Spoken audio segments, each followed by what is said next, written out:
Computer network কোর্সের ষষ্ঠ লেসনে সবাইকে স্বাগতম। আমাদের আজকের আলোচনার বিষয়বস্তু ডিজিটাল ট্রান্সমিশন।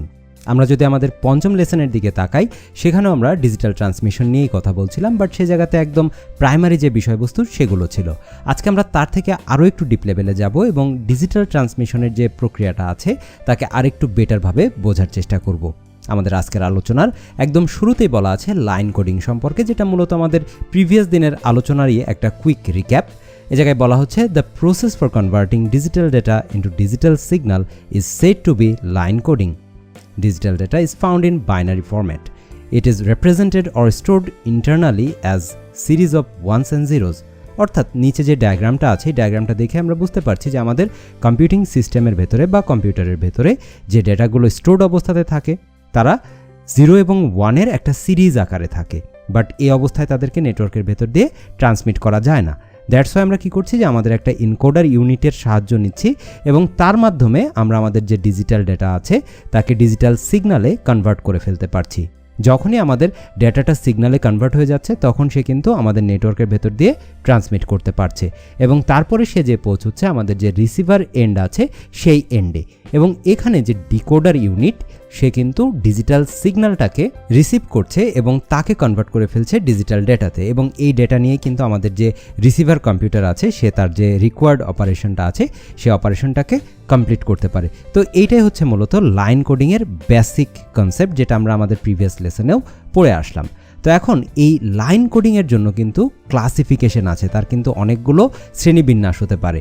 এখানে প্রথমে বলা হলো দেয়ার আর 3 types of line coding schemes available, অর্থাৎ 3 ধরনের লাইন কোডিং আছে। আমরা একটু দেখব তারা কি কি। লাইন কোডিংয়ের ভেতরে আমরা প্রথমেই দেখতে পাচ্ছি এখানে বলা হচ্ছে ইউনিপোলার লাইন কোডিং সম্পর্কে, তারপরে আছে পোলার লাইন কোডিং এবং লাস্টলি আছে বাইপোলার লাইন কোডিং। ওকে, সো এই 3টা প্যাটার্ন নিয়ে আমাদের আজকের আলোচনা। আমরা তাদের ডেফিনেশন বা তাদের যে বেসিক কনসেপ্ট এবং সেই সাথে তারা যখন প্র্যাকটিক্যালি কাজ করছে সেই সময় কোন ধরনের ওয়েব ফর্মগুলো আমরা পাচ্ছি, হুইচ ইজ ভেরি ইম্পর্ট্যান্ট, সেই ওয়েব ফর্মগুলোর সাথে আমরা পরিচিত হব। তো আমাদের আলোচনার একদম শুরুতে আছে ইউনিপোলার এনকোডিং। সো আমরা ইউনিপোলার এই শব্দটাকে একটু বিশ্লেষণ করব। ইউনি শব্দের অর্থ হচ্ছে এক, এবং পোলার এটা বলা যায় যে মেরু বা অক্ষ, যেটা একদম একটা কর্নারের দিকে, একটা নির্দিষ্ট দিকেই যদি কোনো টেন্ডেন্সি থাকে সেটাকে কিন্তু আমরা ইউনিপোলার টেন্ডেন্সির ভেতরে ফেলতে পারি। সো ইউনিপোলার এনকোডিং যখন হবে তাহলে সেই জায়গাতে একটা মেরুতে কি অবস্থান করবে সেটা হচ্ছে আমাদের প্রশ্ন, এবং আমরা যদি আমাদের রিটেন অংশ থেকে তার একটা উত্তর পেতে পারি that would be absolutely fine. So আমরা আমাদের এখানে দেখতে পাচ্ছি unipolar encoding schemes use single voltage level to represent data. So এই যে একটু আগে আমরা বলছিলাম যে একটা মেরু থাকবে বা একটা পাশ থাকবে, সেইটারই রহস্য কিন্তু প্রথম লাইনেই আমাদেরকে রিভিল করে দেওয়া হচ্ছে যে সিঙ্গেল ভোল্টেজ লেভেল থাকবে। এখন একটা বিষয় একটুখানি মেনশন করব যে ভোল্টেজের লেভেল কিন্তু মাল্টিপল হতে পারে। সেটা কীরকম, যে পজিটিভ ভোল্টেজ হতে পারে, নেগেটিভ ভোল্টেজ হতে পারে, পজিটিভের ভেতরে আবার ডিফারেন্ট ভ্যালু হতে পারে, নেগেটিভের ভেতরেও কিন্তু ডিফারেন্ট ভ্যালু হতে পারে, রাইট? বাট যখন আমরা ইউনিপোলার এনকোডিং নিয়ে কথা বলছি তখন আমাদেরকে বলেই দেওয়া হলো যে unipolar encoding scheme use single voltage level to represent data. So এখানে আমাদের যে ওয়েব ফর্মটা আছে সে জায়গায় আমরা দেখতে পাচ্ছি যে আমাদের একটা লাইন আছে, এই লাইনটা মূলত 0 ভোল্টেজের লাইন, ওকে, বা নিউট্রাল লাইন। সো এর পরে যে আমাদের এই বরাবর যে ভোল্টেজ লেভেলটা থাকবে সেটাকে আমরা ধরে নিচ্ছি পজিটিভ 5 ভোল্ট।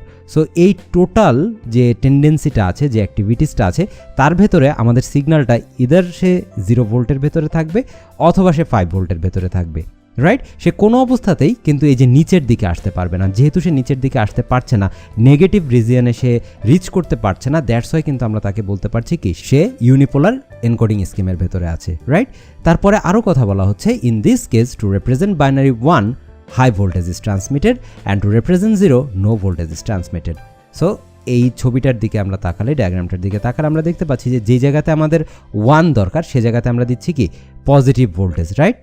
পজিটিভ ভোল্টেজ দেওয়া হচ্ছে যখন আমাদেরকে 1 রিপ্রেজেন্ট করতে হবে, আর যে জায়গাতে আমাদের 0 রিপ্রেজেন্ট করা দরকার সে জায়গাতে আমরা একদম কোনো ভোল্টেজই দিচ্ছি না, ওকে? সো পজিটিভ ভোল্টেজ এবং হাই ভোল্টেজ দুটো একই জিনিসকে রেপ্লিকেট করছে এই জায়গাতে, আর নো ভোল্টেজ মানে এই যে 0 ভোল্টেজের যে জায়গা সেটাই হচ্ছে no voltage. It is also called unipolar non return to 0 because there is no rest condition, that is it either represents 1 or 0. এই লাইনটার ভেতরে একটা সুন্দর কথা বলা আছে যে আমাদের ইউনিপোলার এনকোডিং নিয়ে যখন আমরা কাজ করছি এই এনকোডিং স্কিমটার আদতে কোনো রেস্ট কন্ডিশন নেই। রেস্ট কন্ডিশন বলতে এমন একটা জায়গা যে জায়গাতে গেলে সিগন্যালটা থেমে যাবে, বাট সত্যি বলতে সিগন্যাল যদি শুধু 0 ভোল্টেজ এবং পজিটিভ 5 ভোল্টেজের ভেতরেই থেকে থাকে এবং 0 যদি রিপ্রেজেন্ট করে বাইনারি 0 এবং পজিটিভ ভোল্টেজ বা হাই ভোল্টেজ যদি রিপ্রেজেন্ট করে 1, তাহলে তো সিগন্যাল কখনোই এই দুটো লেভেলের বাইরে থাকছে না। যখন কিছু না থাকছে সেই সময়ই সেটা কি অবস্থায় আছে, আমাদের এই যে নিউট্রাল লাইন বা নো ভোল্টেজ। বাট নো ভোল্টেজে থাকলেও কিন্তু সে কী করছে, একটা আউটপুটকে জেনারেট করছে, যে আউটপুটটা হচ্ছে আমাদের বাইনারি 0 আউটপুট। যেহেতু সে নো ভোল্টেজ বা হাই ভোল্টেজ এই দুটো স্টেটের যে কোনো একটা স্টেটে অলওয়েজ থাকবে এবং এই দুটো স্টেট একটা ইদার 1কে রিপ্রেজেন্ট করে এবং 0কে রিপ্রেজেন্ট করে, দ্যাটস ওয়াই আমাদের ইউনিপোলার এনকোডিং স্কিম কিন্তু কখনোই রেস্টিং পজিশনের ভেতরে থাকে না। সে কোনো অবস্থাতেই বিরাম থাকে না তার, সে সবসময় কোনো একটা বাইনারি ডেটাকে জেনারেট করছে। সে জায়গায় যদি আমরা হাই ভোল্টেজ দিই সে বাইনারি 1কে রিপ্রেজেন্ট করবে, আমরা যদি কোনো ভোল্টেজ নাই দিই সে 0 ভোল্টেজে থাকবে, যেটা আলটিমেটলি রিপ্রেজেন্ট করবে আমাদের বাইনারি 0কে।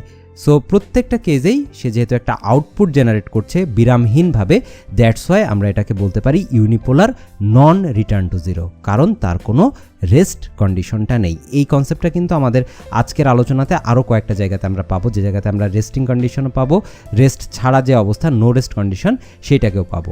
ওকে, সো আমরা আপাতত ইউনিপোলার এনকোডিংয়ের জন্য খেয়াল রাখবো যে ইউনিপোলার এনকোডিং তার কোনো রেস্ট থাকে না, সে প্রত্যেকটা সময় আমরা যদি কোনো হাই ভোল্টেজ দিলেও আউটপুট পাবো, লো ভোল্টেজ বা নো ভোল্টেজ দিলেও কিন্তু আমরা আউটপুটটা পেয়ে যাব। খুবই ইম্পর্টেন্ট, তাই আমি বেশ কয়েকবার কথাটাকে বললাম। এরপরে যদি আমরা সামনের দিকে এগোই সে জায়গাতে পেয়ে যাচ্ছে আমরা পোলার এনকোডিং। পোলার এনকোডিং সম্পর্কে বলছে, polar encoding scheme uses multiple voltage levels to represent binary values. Polar encoding is available in 4 types. তার মানে পোলার এনকোডিংয়ের জন্য আমাদের 4টা টাইপ আছে। সেই টাইপগুলো কী কী? Number 1 polar non return to 0, সংক্ষেপে যাকে বলা হচ্ছে পোলার এনআরজেড। তারপরে বলা হচ্ছে রিটার্ন টু 0 বা আরজেড। তারপরে আছে ম্যানচেস্টার এবং ডিফারেন্সিয়াল ম্যানচেস্টার। আমরা এই 4টা বিষয়কে নিয়েই আলোচনা করব। আমাদের আজকে খুব বেশি পরিমাণে আলোচনা থাকবে পোলার এনআরজেডকে নিয়ে এবং আরজেডকে নিয়ে। ম্যানচেস্টার এবং ডিফারেন্সিয়াল ম্যানচেস্টার এদের উপরে আমাদের খুব বেশি আলোচনা এই লেসনের ভেতরে থাকবে না।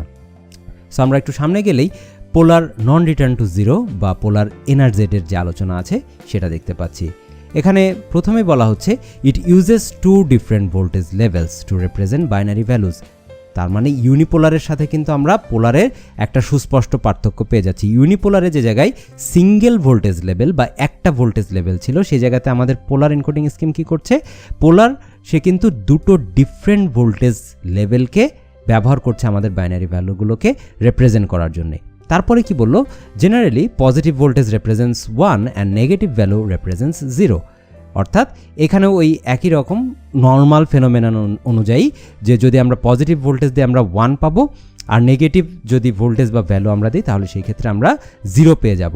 বাট এই জায়গায়ও কিছু পরিবর্তন আসবে, আর একটু সামনে গেলে আমরা দেখব। তারপরের কথাটা বলা হলো it is also NRZ because there is no rest condition. এই যে নন রিটার্ন টু 0, তার মানে সে জায়গাতে কোনো রেস্টিং পজিশন থাকে না। প্রত্যেকটা অবস্থাতেই আমাদের এই স্কিমটা কোনো না কোনো একটা বাইনারি ভ্যালুকে রিপ্রেজেন্ট করছে, সেটা ইদার 1 অথবা 0। সো সেই কারণে আমাদের পোলার এনার্জেডের ভেতরে তাকেও কিন্তু নো রেস্ট কন্ডিশনের ভেতরেই ফেলা হচ্ছে। এখন পোলার এনার্জেড তার আবার দুটো টাইপস আছে, একটা হচ্ছে এনার্জেড এল এবং আরেকটা হচ্ছে এনার্জেড আই। এই দুটো স্কিম কিভাবে কাজ করছে সেটা আমরা দেখব এবং আমাদের পাশে যে ডায়াগ্রামটা আছে এই ডায়াগ্রামের সাথে ম্যাচ করার চেষ্টা করব। খুবই সহজ জিনিস, এটা যদি আমরা প্রত্যেকটা কথার সাথে ছবিকে মিলাই তাহলে কিন্তু আমাদের বুঝতে খুব একটা অসুবিধা হবে না। যে জায়গায় আমরা দেখতে পাচ্ছি NRZ L changes voltage level at when R different bit is encountered. তার মানে এনার্জেড এল নিয়ে যখন আমরা কাজ করছি এই জায়গায় একটা প্রশ্ন আসতে পারে যে আচ্ছা তাহলে এনার্জেড তো বুঝলাম যে নন রিটার্ন টু 0, তাহলে এল মানে কি? এল মানে হচ্ছে লেভেল। সো এনার্জেড এল সে কী করছে, তার ভোল্টেজ লেভেলটা চেঞ্জ হবে at when R different bit is encountered. তার মানে আমাদের যখনই ভিন্ন কোনো বিট আসবে সেই সময়ই আমাদের ভোল্টেজ লেভেলটা চেঞ্জ হয়ে যাবে। সো আমরা আমাদের এই যে প্রথমের যে ডায়াগ্রামটা আছে এটা হচ্ছে মূলত এনার্জেড এল এর জন্যে। এই জায়গাতে আমরা যদি দেখি যে আমাদের প্রথম যে বাইনারি ভ্যালুটা আছে সেটা হচ্ছে 0। সো একদম প্রথমে বলা হলো কি যে বাই ডিফল্ট বাই ডিফল্ট জিরোর জন্য আমরা কি করছি আমাদের নেগেটিভ ভ্যালু এই জায়গায় হয়তো বা -5 ভোল্টেজ আছে, এখানে আছে 0 ভোল্টেজ এবং এখানে আছে +5 voltage, right? So general phenomenon অনুযায়ী যেটা হবে যে আমাদের একদম ফার্স্ট বিট যেটা সেটা কিন্তু আমাদের যেহেতু 0 সেই কারণে আমরা নেগেটিভ ভোল্টেজকে বাই ডিফল্ট পেয়ে যাচ্ছি। এরপরে যে এনআরজেড এল হওয়ার কারণে সে জায়গায় বলা হলো যে ভোল্টেজ লেভেল চেঞ্জ হবে কখন, যখন ডিফারেন্ট বিট পাওয়া যাবে। সো 0-র পরে আমরা দেখতে পাচ্ছি সে জায়গায় আছে 1। সো 0-র থেকে ডিফারেন্ট ভ্যালু হচ্ছে কি 1, দ্যাটস ওয়াই আমরা যেটা একদম নেগেটিভ ছিলাম তার থেকে আমরা পজিটিভ জোনে চলে আসলাম এবং আমরা আমাদের ভোল্টেজ লেভেলটাকে আপ করে দিলাম। 1-এর যে কাজটা আছে তাকে যখন আমরা ওয়েভে রিপ্রেজেন্ট করে ফেলছি তারপরে আমরা বিট আকারে দেখতে পাচ্ছি 0কে। সো 1-এর থেকে ডিফারেন্ট ভ্যালু কি 0, সো সেই কারণে আবার ভোল্টেজ লেভেলটা পজিটিভ থেকে নেগেটিভ রিজনের ভেতরে চলে আসলো। এরপরে আমাদের 0-র কাজটাও কমপ্লিট হয়ে গেল। এরপরে আমরা ভ্যালু পাচ্ছি কি 1, দ্যাট মিনস 0-র থেকে আলাদা। সো এইবারও কি হবে ভোল্টেজ লেভেলের চেঞ্জ হয়ে যাবে। 1-এর কাজ শেষ হওয়ার পরে আবারও ডিফারেন্ট বিট, সো আবারও ভোল্টেজ লেভেলের চেঞ্জ হয়ে যাবে। 0-র পরে আবারও 1, সো এখন ভোল্টেজ লেভেল চেঞ্জ হয়ে আবার পজিটিভে চলে আসলো। এই 1-এর পরে আমরা এবার দেখতে পাচ্ছি কি আরেকটা 1 আছে। যেহেতু পরপর দুটো সেম বিট আছে, ডিফারেন্ট বিট পাওয়া যাচ্ছে না, সেই জন্য কিন্তু এবার আর ভোল্টেজ লেভেলের কোনো চেঞ্জ হলো না। বাট এই 1-এর পরে যে আমরা আবার দেখতে পাচ্ছি কি সে জায়গায় 0, that means different bit. So এবারও কিন্তু আবার আমাদের ভোল্টেজ লেভেলটা চেঞ্জ হয়ে যাচ্ছে। এই 0-র পরে আরেকটা 0 আছে। সো প্রিভিয়াস যে ভোল্টেজ লেভেলটা ছিল সেই লেভেলটাকে কিন্তু এই জায়গাতে মেনটেন করা হচ্ছে। তারপরে যে যখন আবারও ডিফারেন্ট বিট দ্যাট মিনস 1 পাওয়া গেল, সেই জায়গাতে আমাদের ভোল্টেজ লেভেলটা নেগেটিভ থেকে পজিটিভে চলে আসলো। সো এইটাই হচ্ছে এনআরজেড এল এর কাজ করার পদ্ধতি। যে জায়গাতেই ডিফারেন্ট বিট পাওয়া যাবে ভোল্টেজ লেভেলের পরিবর্তনটা সেই জায়গাতেই হবে। খুবই সহজ একটা কথা। তারপরে এনআরজেড আই সম্পর্কে বলা হচ্ছে NRZ I changes voltage level when 1 is encountered. তার মানে আমরা যখনই কাজ করতে গেলে 1 পেয়ে যাব তখনই কি হবে যে আমাদের ভোল্টেজ লেভেলের পরিবর্তন হবে। যদি 1 না থাকে তাহলে ভোল্টেজ লেভেলের কোনো পরিবর্তন হবে না। সো এই জায়গায় একটা বিষয় আমি অবশ্যই মেনশন করব যে তাহলে এনআরজেড আইটা কি রিপ্রেজেন্ট করছে? এনআরজেড তো নন রিটার্ন টু 0, তাহলে এই জায়গায় আইয়ের কাজটা কি? আই মানে মূলত ইনভার্টেড, এবং এই ইনভার্টেড মানে ইনভার্সনটা কখন হবে? যেই জায়গাতে গেলে আমরা একটা 1কে পেয়ে যাচ্ছি। সো আমরা বিষয়টাকে বুঝবো আমাদের এই ডায়াগ্রামের মাধ্যমে। যে জায়গায় আমরা প্রথমে দেখতে পাচ্ছি আমাদের ইনিশিয়াল বিট আকারে আছে 0, এবং আমরা এই যে এই গ্রিন যে আলোচনাটা আছে এই জায়গাতে বলাই আছে যেটা বাই ডিফল্ট যখন একদম শুরুর বিটটা আসবে সেটা যদি 1 থাকে সেটা রিপ্রেজেন্ট হবে পজিটিভ দিয়ে, যদি 0 থাকে সেটা রিপ্রেজেন্ট হবে নেগেটিভ ভোল্টেজ দিয়ে। সো যেহেতু আমাদের একদম স্টার্টিংয়ে 0টা আছে সেহেতু আমরা তাকে রিপ্রেজেন্ট করছি আমাদের মাইনাস বা -5 ভোল্টেজ দিয়ে। তারপরে যে আমরা পেয়ে যাচ্ছি একটা 1। এখন এনআরজেড আয়ের ভেতরে কি বলা আছে? যখনই 1 আসবে তখনই ভোল্টেজ লেভেলের চেঞ্জ হয়ে যাবে। সো 0-র জন্য যেটা ছিল নেগেটিভে এখন 1 আসার কারণে সেটা হয়ে গেল কি পজিটিভ ভোল্টেজ, রাইট? 1-এর পরে যে আমরা পাচ্ছি একটা 0, কিন্তু 0 সম্পর্কে তো এনআরজেড আয়ে কিছু বলা হয়নি। সে জায়গায় বলা হচ্ছে শুধু 1 আসলেই চেঞ্জ হবে। সো 1-এর পরে যদি 0 চলে আসে তাহলে কি হচ্ছে? ভোল্টেজ লেভেলের কিন্তু চেঞ্জ হচ্ছে না। তার মানে এটা কিন্তু বেশ চমৎকার একটা ইনফরমেশন যে এতদিন ধরে আমরা পড়াশুনো করে আসছিলাম যে ডিজিটাল ট্রান্সমিশন বা ডিজিটাল ডেটা, বাইনারি ডেটা নিয়ে কখনো কিন্তু আমরা 0-র জন্য পজিটিভ ভোল্টেজ পাইনি। বাট আমরা এই জায়গায় এসে এনআরজেড আয়ের ভেতরে দেখতে পাচ্ছি যে না, 0 ইনপুট থাকলেও কিন্তু আমরা কি পেতে পারি? পজিটিভ ভোল্টেজ পেতে পারি, রাইট? সো এখানে 0টা কি করছে? সে কেন পজিটিভ? বিকজ 1-এর পরে যে 0টা আছে এবং যদি নতুন 1 না আসে, যতক্ষণ পর্যন্ত নতুন 1 না আসবে ততক্ষণ পর্যন্ত ভোল্টেজটা এই লেভেলেই থাকবে। কিন্তু এই 0-র পরে যে আমরা আবার পেয়ে যাচ্ছি কাকে? 1কে। তো এখানে তো বলেই দেওয়া আছে 1 যখনই আসবে তখন কি হবে? Changes voltage level. সো যে জায়গাতে আমরা পজিটিভে ছিলাম এবার 1-এর কারণে কিন্তু আমরা আবার নেগেটিভ ভোল্টেজের ভেতরে চলে যাচ্ছি। তারপরে আবার আছে 0। সো এই 0টা কি করবে? প্রিভিয়াস যে ভোল্টেজ লেভেলটা ছিল তাকে মেনটেন করবে। তারপরে আমরা আবার পেয়ে যাচ্ছি 1-এর কারণে আমরা আবারও আমাদের ভোল্টেজ লেভেলটা চেঞ্জ করে তার অপোজিটের যে লেভেলটা আছে সেই লেভেলে পৌঁছে গেলাম। তারপরে আবারও 1, তার মানে এই যে পজিটিভ স্টেট তার থেকে আমরা এবার যে রিভার্স ডিরেকশন বা অপোজিট ডিরেকশন সে জায়গায় চলে আসলাম, নেগেটিভ ভোল্টেজ 1-এর জন্য নেগেটিভ পাচ্ছি। তারপরে আবার আছে 0, সো আমাদের ভোল্টেজ লেভেলের কোনো চেঞ্জ হবে না। 0-এর পরে আরও একবার 0, সো এইখানেও ভোল্টেজ লেভেলের কোনো চেঞ্জ হচ্ছে না। এবং লাস্টলি যে আমরা একটা 1 পেয়ে যাচ্ছি এবং এভাবে করে আমাদের কাজটা শেষ হয়ে যাচ্ছে। সো এই হচ্ছে মূলত এনআরজেড এল এবং এনআরজেড আয়ের মেন যে বিষয় সেটা। টোটাল বিষয়টা আমি যতটা ডিসক্রাইব করে বোঝানো সম্ভব আমি চেষ্টা করলাম সেভাবে বলার জন্য। এই জায়গায় আদতে খুব বেশি কথা নেই, যে আমাদের ইনিশিয়াল বিটটা যদি 1 হয় সেটা পজিটিভ ভোল্টেজ, ইনিশিয়াল বিট যদি 0 হয় সেটা নেগেটিভে, এবং তারপরে depending on the nature of our transmission mode সেটা যদি এনআরজেড এল হয় তাহলে সে জায়গাতে কী হবে, যে আমাদের ডিফারেন্ট বিট এনকাউন্টার করলেই সে জায়গায় ভোল্টেজ লেভেলটা চেঞ্জ হবে, আর এনআরজেড আয়ের ক্ষেত্রে 1 এনকাউন্টার করলেই ভোল্টেজ লেভেলটা চেঞ্জ হয়ে যাবে। ওকে, সো এরপরে আলোচনার ভেতর থেকে যদি কারোর কোনো প্রশ্ন থেকে থাকে আমি অ্যাপ্রিসিয়েট করব যে আমাদের নিচে কমেন্ট করার জন্য, তাহলে সেটা নিয়ে আমরা ডিসকাশন করতে পারি। আর তারপরে আমরা চলে যাচ্ছি আমাদের যে পরবর্তী টপিকটা আছে সেটা হচ্ছে রিটার্ন টু জিরো, বা সংক্ষেপে যাকে বলা হচ্ছে আরজেড। সো আরজেড স্কিমের ভেতরে প্রথম কথা যেটা, problem with NRZ is that the receiver cannot conclude when a bit ended and when the next bit is started, in case when sender and receiver's clock are not synchronized. So এই total কথাটার ভেতরে কিন্তু একটা important indication আছে যে আমাদের নন return to zero মোডে যখন আমরা আছি তখন যদি আমরা ইদার দুটো ঘটনার ভেতরে আমরা ইউজাররা থাকতে পারি, যে আমরা ভোল্টেজ জেনারেট করতে পারি আর একটা ভোল্টেজ না জেনারেট করতে পারি। তো এখন নন return to zero that means তার কি হচ্ছে, নো রেস্ট কন্ডিশন হয়। সো নো রেস্ট কন্ডিশন কখন হচ্ছে, যখন আমরা কোনো ভোল্টেজ দিচ্ছি না সেই অবস্থাতে, কিন্তু তখনও তো সে একটা আউটপুটকে জেনারেট করছে যেটা কিনা বাইনারি জিরোকে, রাইট? সো এই অবস্থায় কিন্তু আদতে যদি আমাদের সেন্ডার এবং রিসিভার তাদের দুজনের ভেতরের একটা সিনক্রোনাইজেশন না থাকে তাহলে কিন্তু এটা একটা প্রবলেম। তো এই প্রবলেমটা থেকে বের হয়ে আসার জন্য কিন্তু আমাদের একটা সলিউশন হতে পারে return to zero. Return to zero সম্পর্কে বলা হচ্ছে RZ uses 3 voltage levels, positive voltage to represent 1, negative voltage to represent 0 and 0 voltage for none. Signals change during bits not between bits. তার মানে এই জায়গাতে এইবার অ্যাকশানে কিন্তু আমাদের 3টা জায়গা থাকবে, একটা হচ্ছে পজিটিভ ভোল্টেজ, একটা হচ্ছে নেগেটিভ ভোল্টেজ এবং আরেকটা হচ্ছে 0 ভোল্টেজ। তাদের তিনজনেরই 3টা বিশেষ অর্থ থাকবে।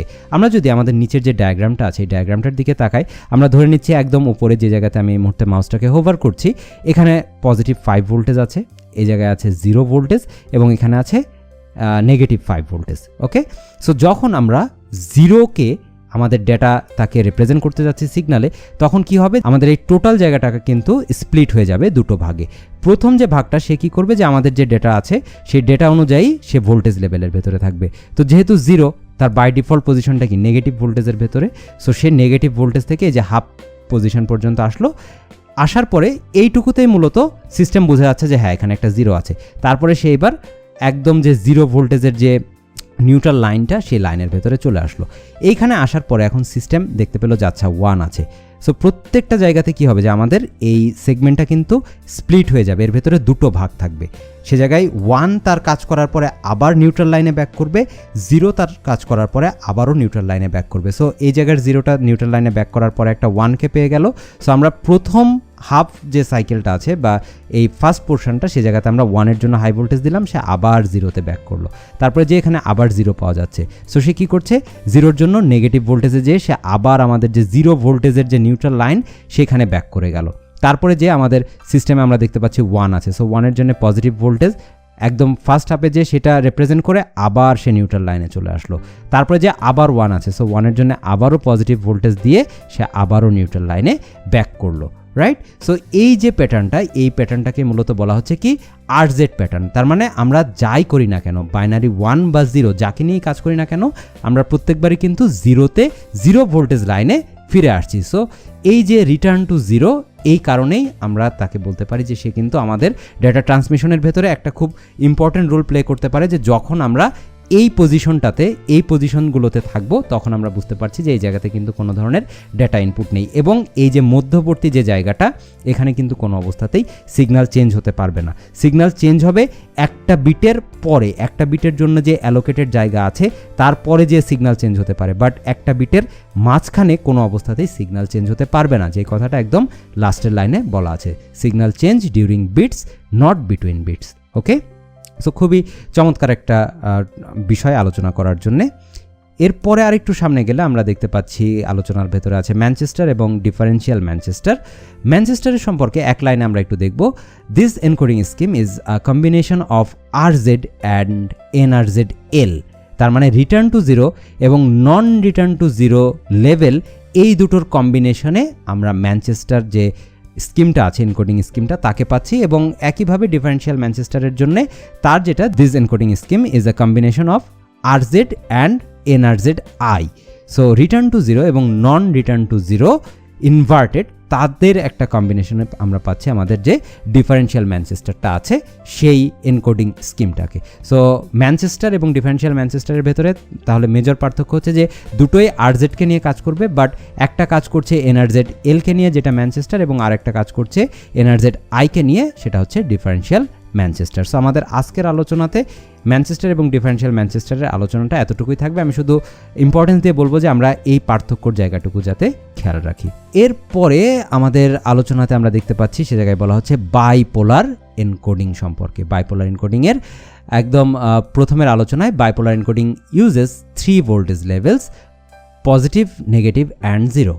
Zero voltage represents binary zero and bit 1 is represented by altering positive and negative voltages. Okay, so এই যে কথাটা আছে এই কথাটাকে আমরা এখন আমাদের এই যে ডায়াগ্রামটা আছে ডায়াগ্রামের থ্রুতে যদি দেখি, প্রথমে আছে আমাদের জিরোর কারণে আমরা দেখতে পাচ্ছি কি এই জায়গায় বলা আছে জিরো ভোল্টেজ রেপ্রেজেন্টস বাইনারি জিরো। এইটা হচ্ছে আমাদের কি জিরো ভোল্টেজের লাইন, আর এটা হচ্ছে আমাদের পজিটিভ 5 ভোল্টেজ, আর নিচে আছে কি আমাদের negative 5 voltage. So zero voltage কি করছে যে আমাদের জিরোর যে বাইনারি ডেটাটা আছে তাকে রিপ্রেজেন্ট করছে। এই জায়গায় কিন্তু আমরা কনফিউজ হব না, একটা হচ্ছে ভোল্টেজ লাইন তার জন্য জিরো, আর একটা হচ্ছে বাইনারি ডেটার জিরো।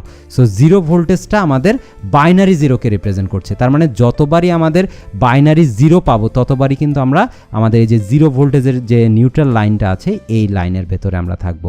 ওকে, তারপরে যে কি হবে যে আমরা যখনই 1 পাবো তখন আমাদের পজিটিভ এবং নেগেটিভের যে ডিরেকশনটা সেই ডিরেকশনটা চেঞ্জ হতে থাকবে। সো জিরোর পরে যে আমরা 1 পাচ্ছি, জেনারেল ফেনোমেনন অনুযায়ী 1-এর জন্য কি হয় যে সেটা পজিটিভ ভোল্টেজের ভেতরে থাকে। সো যেহেতু সে ফার্স্ট পজিশনে আছে সে কিন্তু পজিটিভ ভোল্টেজের দিকে চলে গেল। তারপরে আবার আমরা পাচ্ছি কি binary zero. So binary zero থাকবে কোথায়? জিরো ভোল্টেজ লাইনে। তারপরে যে আমরা পাচ্ছি কি আমাদের 1। সো এই 1টা এখন সে কী করবে, তার প্রিভিয়াস ভোল্টেজের থেকে চেঞ্জ হয়ে অন্য দিকে, সো প্রিভিয়াস 1 যেটা ছিল পজিটিভের দিকে, এই 1টা এবার চলে যাচ্ছে নেগেটিভের দিকে। আমরা তারপরে আবার পেয়ে যাচ্ছি জিরো, বাইনারি জিরোর জন্য আমরা থাকবো কোথায়? জিরো ভোল্টেজ লাইনে।